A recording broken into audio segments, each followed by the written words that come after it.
Buenas, buenas, ¿cómo están? Soy Javier Nieva, profesor de la cátedra RCP de la Escuela de Guardavidas de Patagones.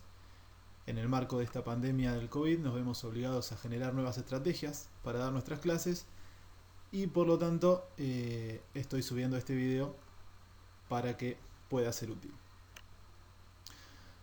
Es la primera clase de la cátedra de RCP, así que vamos a estar comenzando con un montón de contenidos, con un montón de palabras nuevas. Si en principio vamos a preguntarnos qué es la RCP. Si este formato de clase no nos va a permitir tener un feedback que yo les pueda preguntar a ustedes, pero lo vamos a hacer luego en la clase vía Zoom, donde vamos a sacarnos todas las dudas. ¿Sí? Mientras tanto, vamos a avanzar con la clase. En el concepto de RCP, ¿sí? RCP es la reanimación cardiopulmonar básica, ¿sí? Es el conjunto de técnicas utilizadas con el fin de restaurar y mantener el flujo sanguíneo mínimo y necesario, hasta la posibilidad de aplicar reanimación avanzada, ¿sí?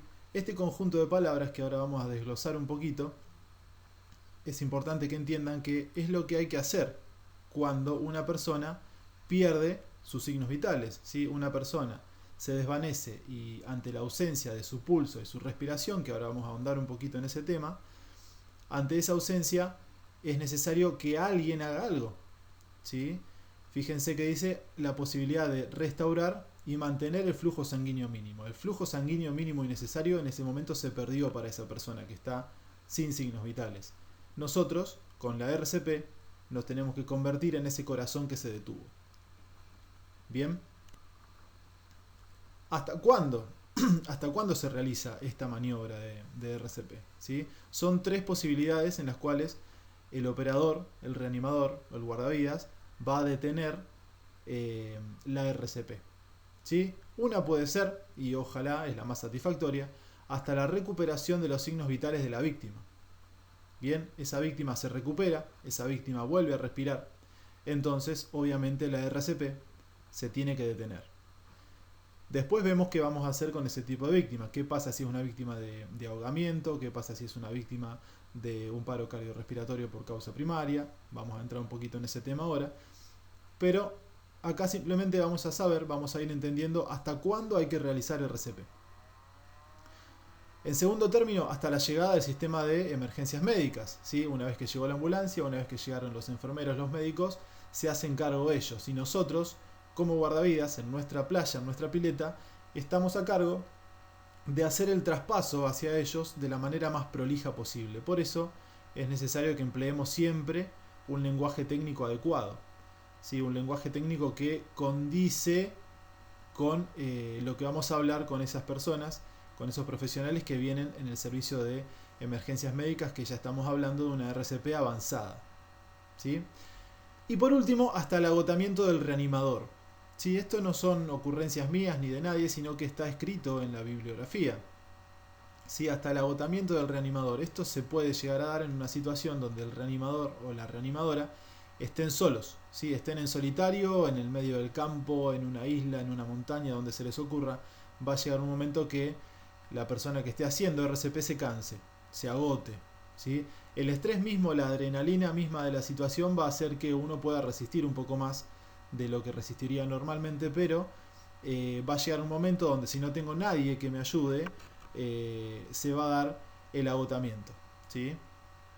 No se habla, hoy en día no se habla de hasta cuánto tiempo hay que hacer RCP, ¿sí? Sino que hay que hacerlo hasta estas tres posibilidades. No hablamos de tiempo, no hablamos de 10 minutos, ni de media hora, ni de una hora. Nosotros vamos a considerar a esa víctima, ¿sí? Como una víctima que necesita RCP. Salvo que tenga, que ya vamos a ver también más adelante, algún signo de cadáver. Seguimos. Es importante saber también que la RCP se actualiza, ¿sí? No es que estamos trabajando con las normas que se dictaron en 1950, sino que cada 5 años se salen a la luz nuevas directrices, ¿sí? Leo acá. La RCP dice está regida por asociaciones como la AJA, Asociación Americana del Corazón, que vemos su loguito ahí arriba, que es el ente que nuclea el Comité Científico de América. Bien, la AJA nos rige por ser parte del continente americano. Dicha asociación estudia y analiza avances en el tema y cada 5 años emite nuevas guías o directrices que intentan superar las anteriores. En este 2020 surgen nuevas guías y en este 2020 la AJA va a sacar las nuevas guías que intentarán superar las guías del 2015. ¿Sí? Y eso es importante entenderlo también. Intentan superar, dice, no van a cambiar mucho de lo que ya se hacía. Hubo muy pocas veces en donde se cambió mucho, ¿sí? Ya lo vamos a ver también cuando hablemos un poquitito de la historia de la RCP, pero focalizándonos en lo que nos compete hoy en día, es entender que la RCP, como muchísimas otras cosas en nuestra vida, se va actualizando para mejor. Pero muchas veces no es cambiar lo que estaba antes, sino es mejorar lo que estaba antes. Y acá es lo que se está haciendo dentro de la Asociación Americana del Corazón. Tratan de mejorar, a veces cambiando muy poquitas cosas, para que la RCP cada vez sea de mayor calidad. Para que la RCP tanto básica como avanzada sea de mayor calidad. La RCP básica va a ser la que podamos brindar sin equipamiento médico, la que puede brindar un reanimador Lego. Nosotros como guardavidas estamos capacitados para emplear dispositivos de manejo de vía aérea, ya vamos a ver bien qué son, pero ahí estamos adentrándonos en algo que un reanimador que hace un curso de un día, un curso de a pocas horas, no puede hacer, y nosotros sí, porque estamos especializados en el tema. Como dijimos en las otras clases, en las primeras charlas de la escuela, somos especialistas en esto, ¿sí? Somos especialistas en primeros auxilios y RCP, y esa misma especialización está dada porque durante la cursada ustedes aprenden a utilizar un montón de técnicas y elementos para trabajar más complejamente ante este tipo de situaciones. En principio, entonces, es fundamental entender nuestro cuerpo, ¿sí? Entender nuestro cuerpo nos va a dar la posibilidad de entender el cuerpo de una víctima, de entender qué es lo que pasa con esa víctima. En principio, entender que tenemos signos vitales, ¿sí? Y los signos vitales son 4. La respiración, el pulso, la temperatura y la presión arterial, ¿sí? Cualquier alteración significativa de los mismos representa un riesgo concreto de muerte. Ante un desvarío muy importante de cualquier tipo de estos signos vitales, de cualquiera de los 4, estamos ante la posibilidad de la muerte, la posibilidad cercana de la muerte. Una persona que ve alterada significativamente su respiración o su pulso está en graves problemas, ¿sí? Vamos a desglosar ahora, vamos a entender parte por parte, signo por signo, de qué se trata esto. Pero también necesitamos entender, previamente a cada signo, cuál es la diferencia entre signo y síntoma, ¿sí? Muchas veces mal utilizados los nombres, los conceptos. El concepto de signo no es el mismo que el concepto de síntoma. Muchas veces usamos síntoma para decir un signo, o signo para cualificar un síntoma, ¿sí? Y acá vamos a entender que no es así. Nosotros, como les dije hace un ratito, tenemos que manejar un lenguaje técnico que nos permita diferenciar este tipo de cosas. Los signos, dice, se exploran. Son manifestaciones objetivas de la víctima. Se pueden medir y comparar. Estamos hablando de signos como los signos vitales. Si yo puedo cuantificar el pulso, puedo saber cuántas respiraciones por minuto tiene mi víctima, o tengo yo, o puedo evaluar hasta el perro, ¿sí? Para saber cuántas respiraciones o qué temperatura tengo, ¿sí? Eso se puede cuantificar, es algo objetivo. En cambio, los síntomas son manifestaciones que brindan las víctimas, ¿sí? A través de dolores o cualquier tipo de expresión sensorial. Son subjetivos, no se pueden medir o cuantificar. No se pueden medir o cuantificar. Y esa es la gran diferencia para con los signos, ¿sí? Dijimos que los signos son cuantificables, se pueden medir, se pueden comparar. Yo no puedo preguntarle a mi víctima, ¿te duele la cabeza? Sí, me duele la cabeza a un 80%, es imposible, uno no sabe a qué porcentaje. No hay manera de ponerle número a un síntoma. ¿Se entiende? Entonces el síntoma va a ser, ejemplo, el dolor, una hinchazón, un hematoma. Esas cuestiones son sintomáticas, no son signos. Los signos son los que vamos a ver ahora. En primera instancia, la respiración. ¿sí? La respiración, en concepto, se definiría como el mecanismo por el cual nuestro organismo incorpora y elimina gases. Básicamente, ¿sí? No nos metemos en lo que va a suceder en fisiología o lo que vamos a ver tal vez un poquitito más adelante acá con lo que pasa internamente con esos gases, con lo que vendría a ser la respiración celular, lo que pasa dentro de los pulmones, sino que acá vamos a hablar básicamente de lo que pasa con esa entrada y salida de gases, ¿sí? Con esa entrada y salida de aire de nuestro organismo. O sea, la frecuencia respiratoria. Bien, los valores normales que tenemos acá, en los niños y niñas de recién nacido, a los 6 años estamos hablando de 40 a 50 respiraciones por minuto, ¿sí? 40 a 50 respiraciones por minuto. O sea, si esa persona nosotros la evaluamos tendida en el piso, ¿sí? Vamos a ver ahora cómo se evalúa, pero vamos a ver que su pecho se mueve entre 40 y 50 veces en ese niño. Bien, en los niños de 6 a 14 años estamos hablando de entre 25 y 40 respiraciones por minuto. En los adultos entre 16 y 25 respiraciones por minuto. Y en los ancianos menos de 16 respiraciones por minuto. En cuanto a esto, en cuanto a los signos, tenemos que saber y entender también que están supeditados también al estado físico de la persona. ¿Sí? Acá estamos viendo que correlacionan con la edad, pero también con el estado físico. Una persona entrenada, un atleta de alto rendimiento, va a necesitar en reposo menos respiraciones por minuto que un sedentario. Una persona que no se mueve, una persona que no hace nada, su organismo necesita más cantidad de respiraciones para poder incorporar oxígeno. Estamos hablando acá de estos valores que vemos en pantalla, de valores en reposo, ¿sí? No son valores en actividad física ni valores con algún trastorno, sino que son valores de una persona sana en reposo. La respiración tiene trastornos, ¿sí? Trastornos que no conocemos sus nombres, pero seguramente alguno y alguna lo ha padecido. La taquipnea, y acá tenemos que empezar a prestar atención a los prefijos, ¿sí? El prefijo taqui implica una elevación, ¿sí? La taquipnea, entonces digo, es el incremento de la frecuencia respiratoria sobre los valores normales.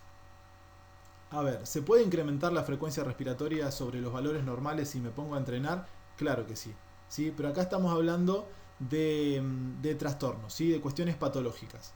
Cuando el incremento es muy elevado por sobre encima de la frecuencia respiratoria normal, estamos hablando de taquipnea. En cambio, por el contrario, la bradipnea, prefijo bradi, es la disminución de la frecuencia respiratoria por debajo de los valores normales. ¿Ok? Espero que se vaya entendiendo hasta acá. Una es la elevación por sobre los valores normales y la otra es la disminución por debajo de los valores normales. La apnea, y acá tenemos el prefijo a, el prefijo a implica ausencia, ¿sí? Ausencia de movimientos respiratorios. ¿Qué hacemos nosotros cuando hacemos un subacuático? Cuando intentamos nadar una cierta distancia por debajo del agua. Estamos en apnea, ¿sí? ¿Por qué? Porque no tenemos la posibilidad de respirar como los peces abajo del agua. Nosotros no podemos, entonces si nosotros nos ponemos a respirar abajo del agua, obviamente vamos a estar incorporando agua a nuestro aparato respiratorio. Y eso obviamente nadie quiere que pase. Eso pasa en una situación de ahogamiento. Por lo tanto, la apnea, como puede ser en cuestiones patológicas la apnea del sueño, ¿sí? Es la ausencia total de movimientos respiratorios. La disnea es la sensación de ahogo, ¿sí? Ya va a llegar el día que tengan que entrenar en el cerro y cuando lleguen arriba, en las pasadas, se van a dar cuenta y se van a acordar de esto. La disnea es la sensación de ahogo, la sensación de que no puedo respirar, ¿sí? Es algo que se está dando, es un síntoma muy común, esto es un síntoma digo, muy común en los pacientes de COVID, ¿sí? En los pacientes de COVID que ya ven bastante avanzados los síntomas, ¿sí? La disnea, por lo general, es algo que se da muy común. Y por último, el último trastorno que tenemos acá es la respiración estertorosa, ¿sí? La respiración estertorosa es los ruidos en la respiración.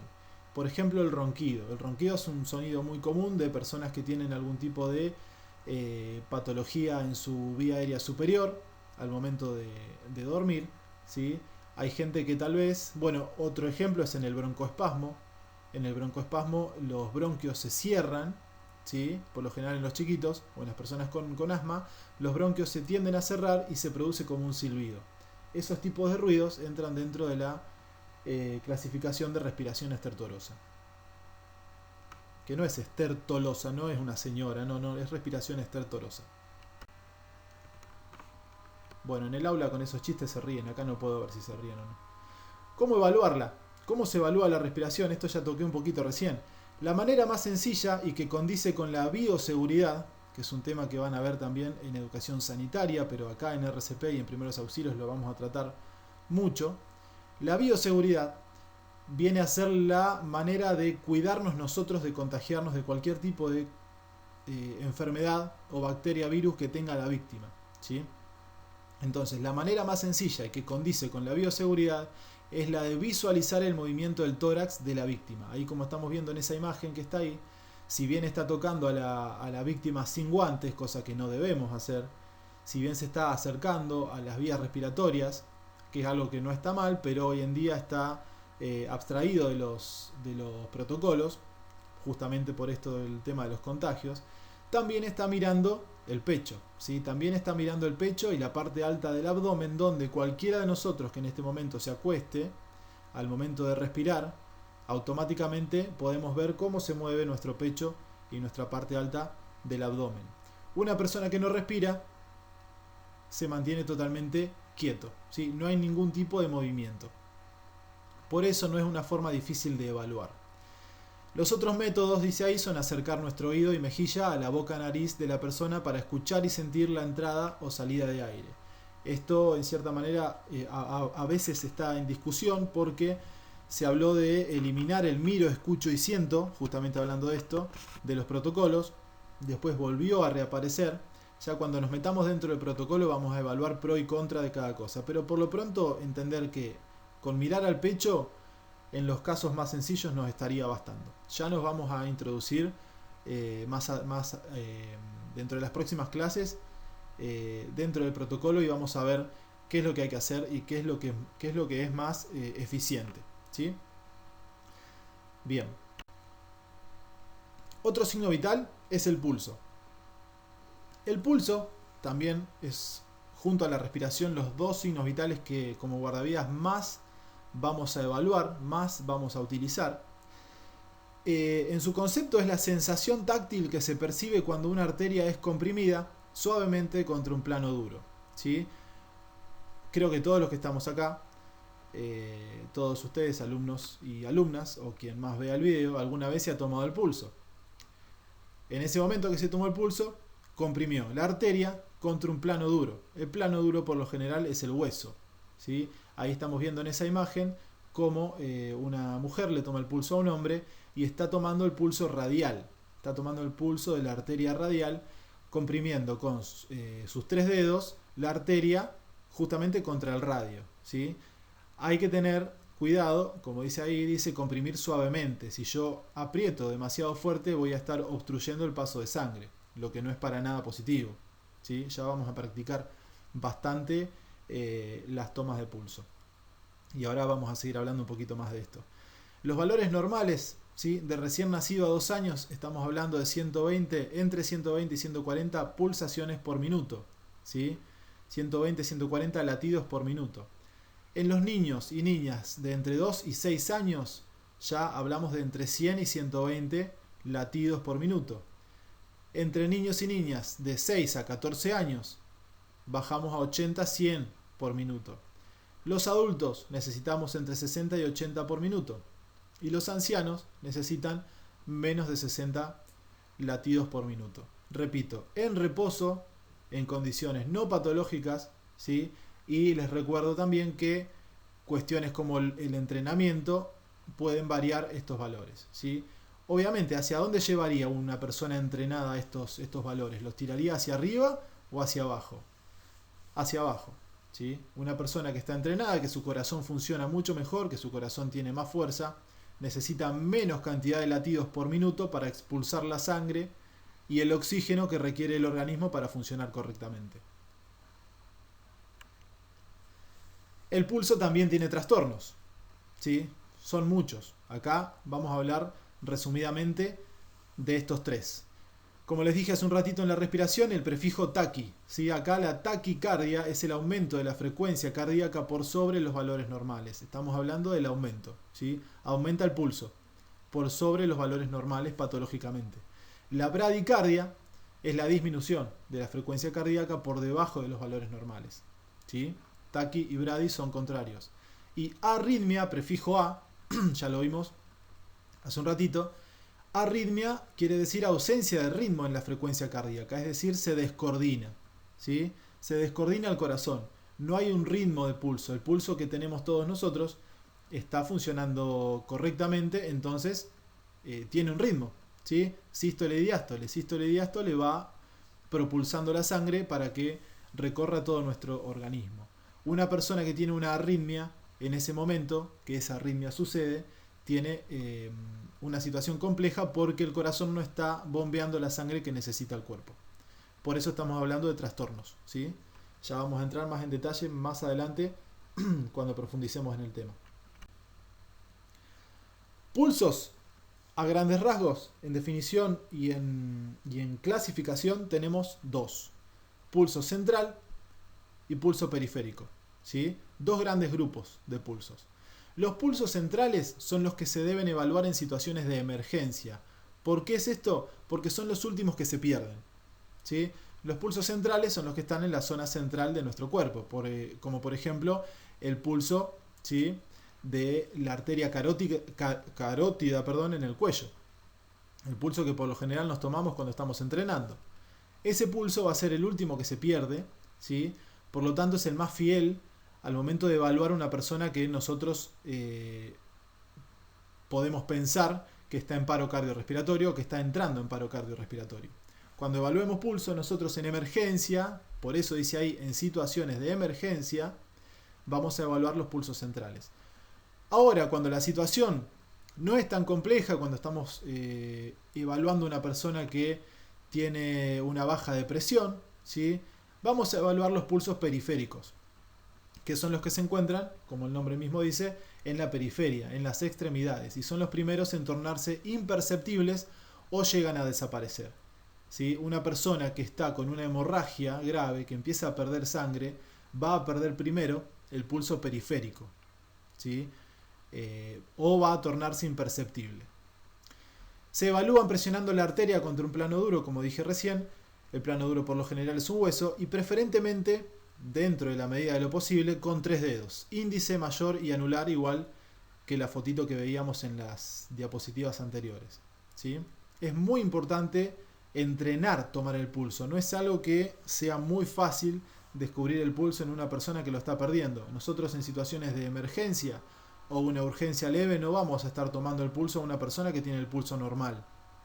Vamos a estar tomando un pulso, en cierta manera, con complicaciones, ¿sí?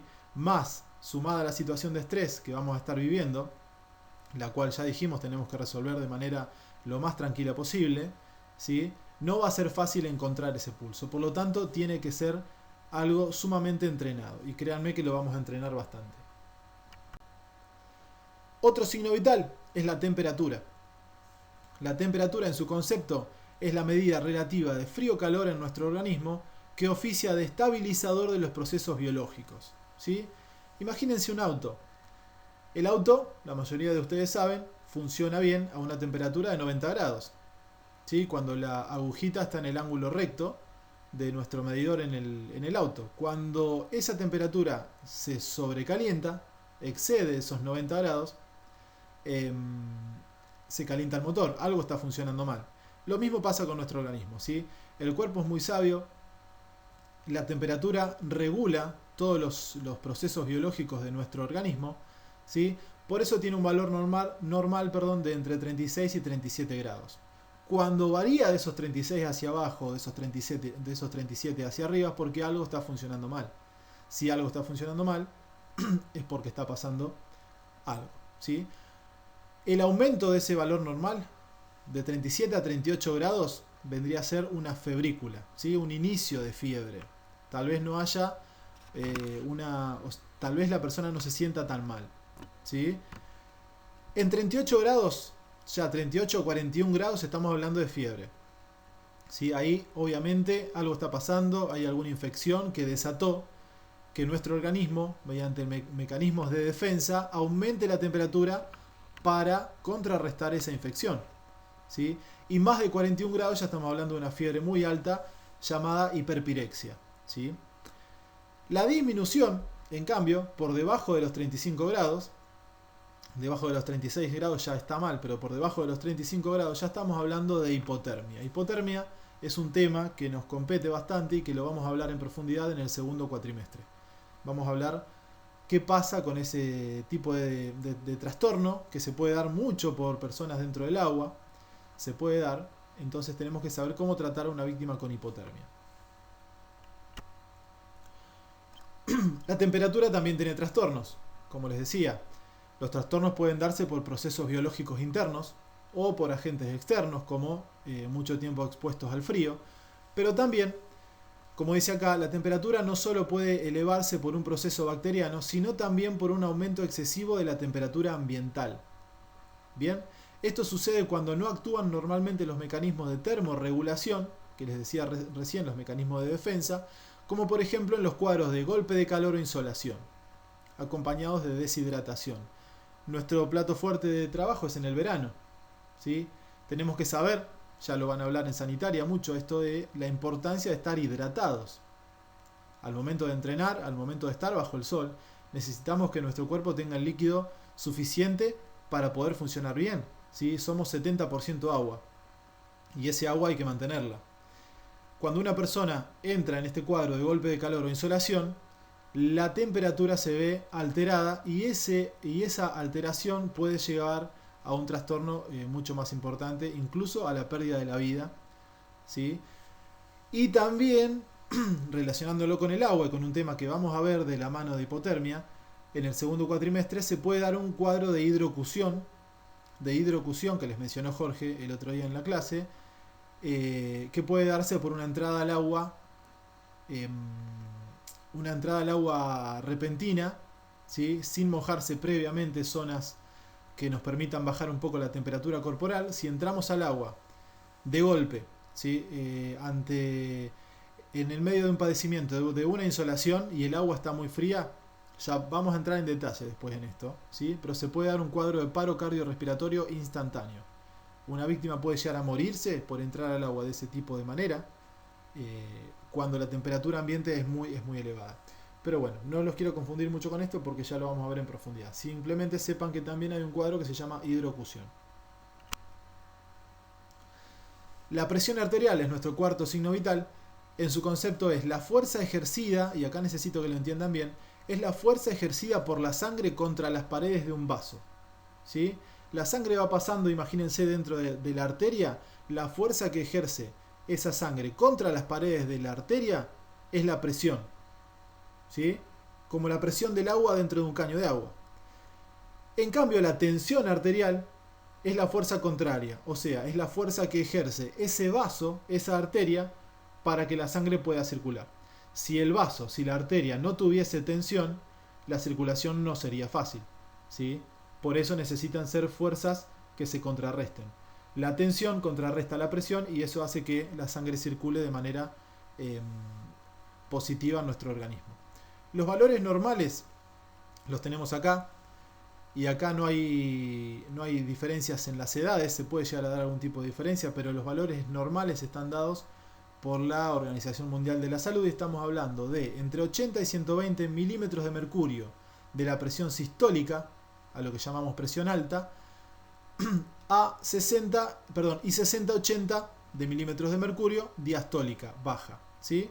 Una persona que tiene 100-80 tiene una presión normal, ¿sí? A lo que nosotros solemos hacer es sacarle el cero final. Se suele escuchar de 11.8, 11.7, ¿sí? Cuadro de hipertensión.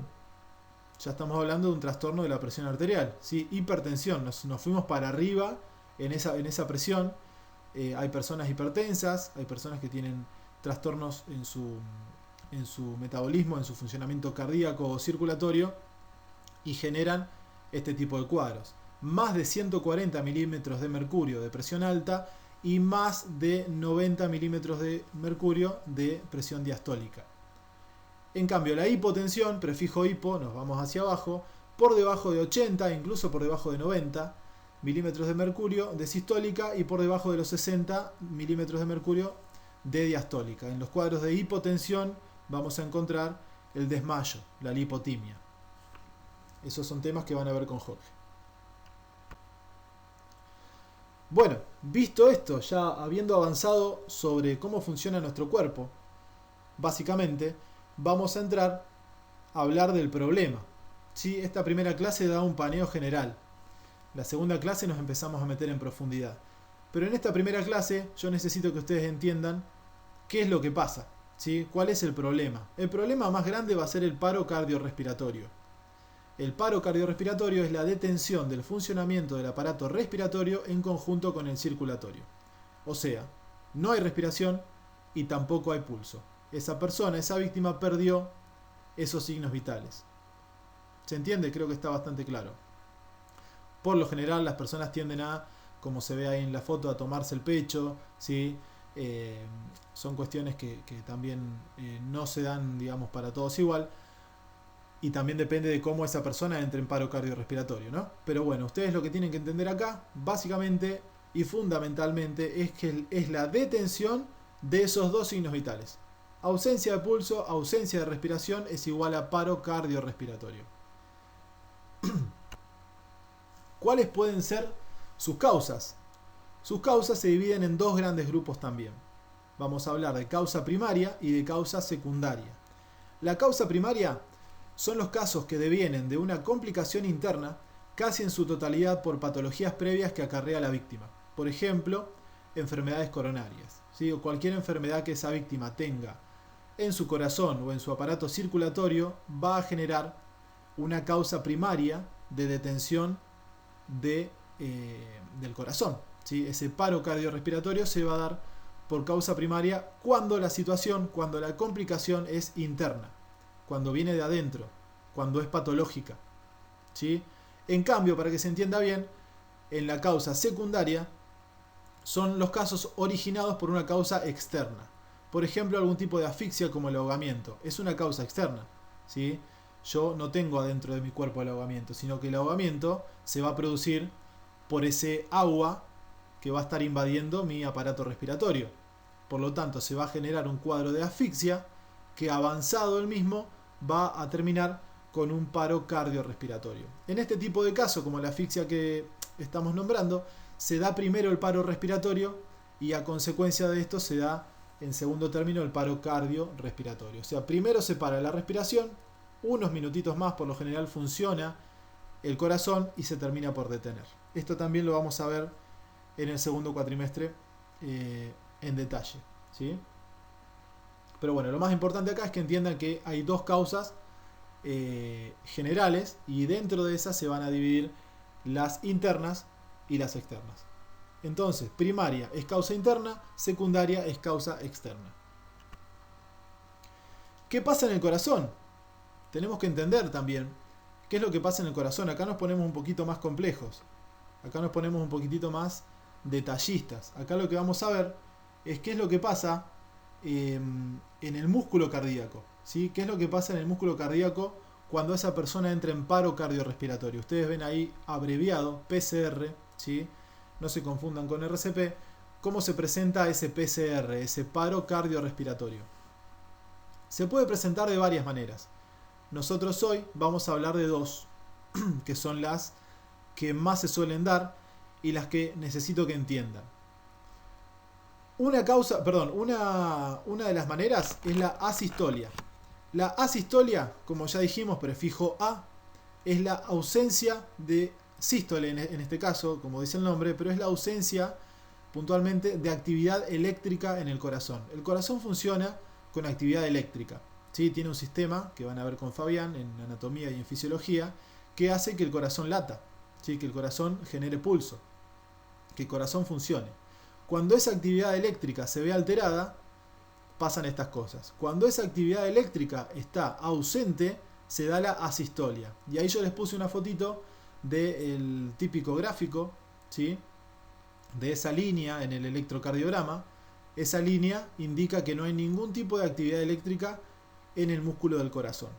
En cambio, la fibrilación ventricular, que es el ritmo descoordinado e ineficiente del corazón, podemos ver en esa fotito que sí hay actividad eléctrica.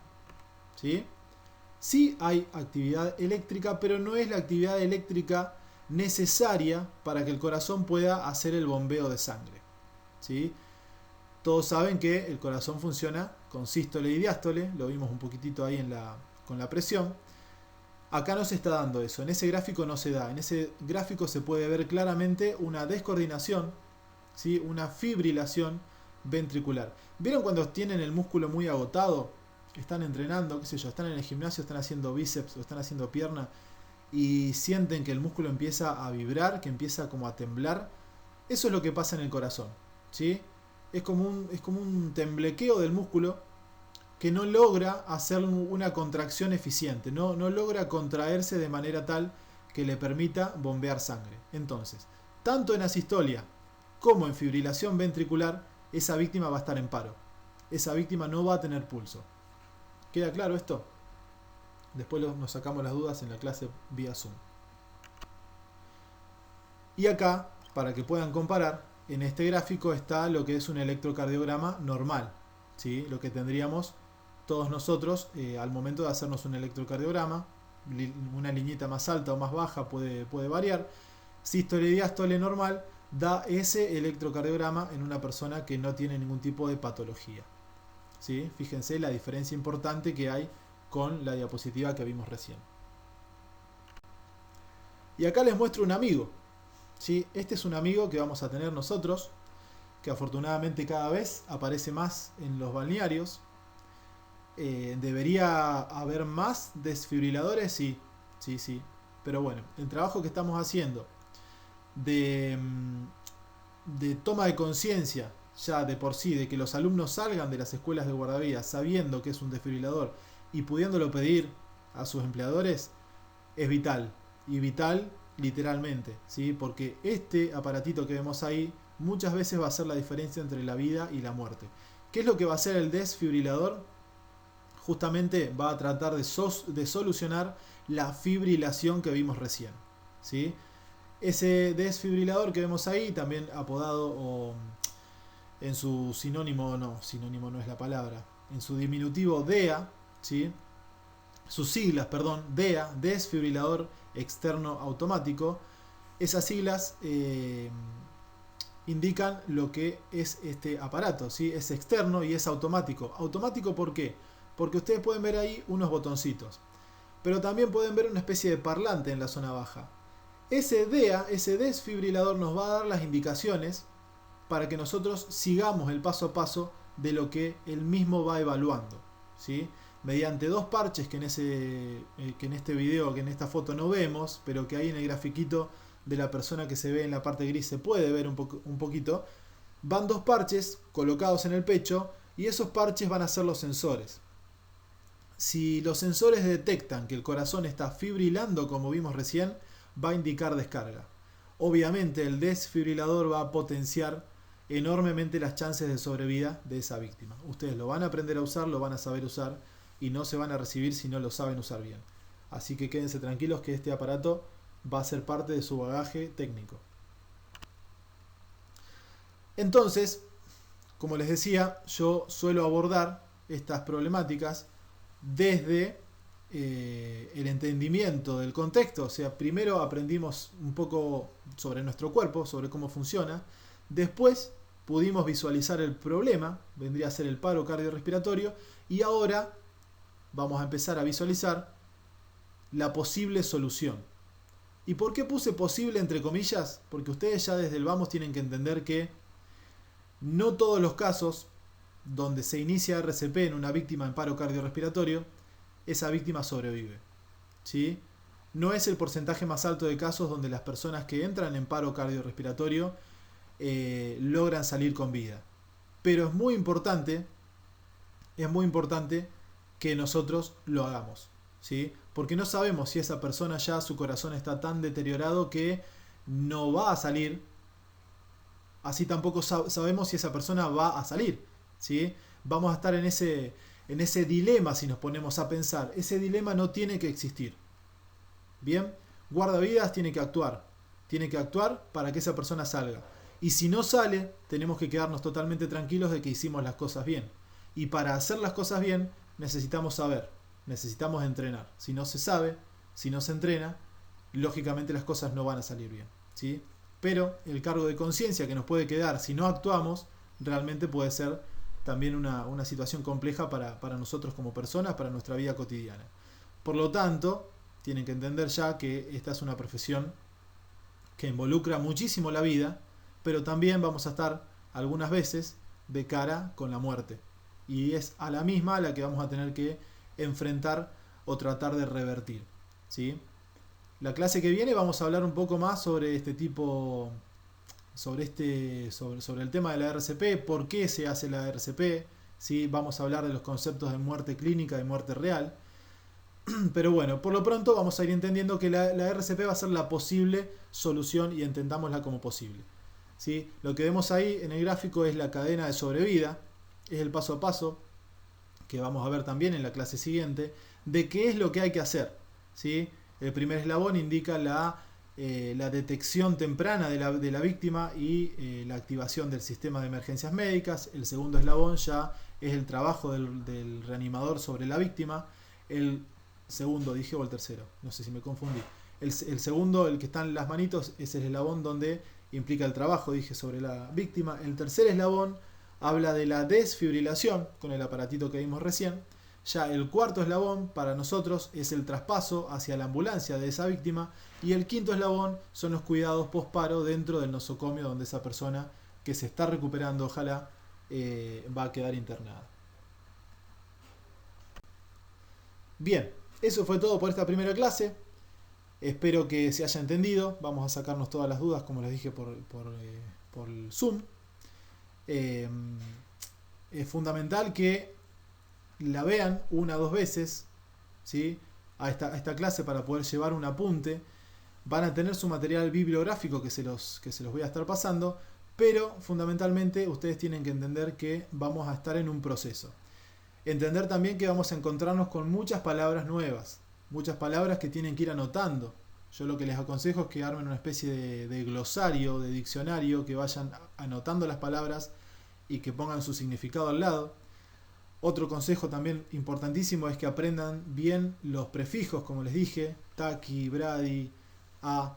Son prefijos que les van a hacer entender y que van a hacer que no se confundan. Pasa mucho, créanme, en los parciales que se confunden y en vez de poner lo que es taquicardia o bradicardia, lo ponen al revés, ¿sí? Y uno entendiendo los prefijos ya puede entender de qué se trata el resto. Bien, así que hasta acá llegamos con la primera clase, espero que les haya gustado. Les mando un abrazo y nos vemos prontito.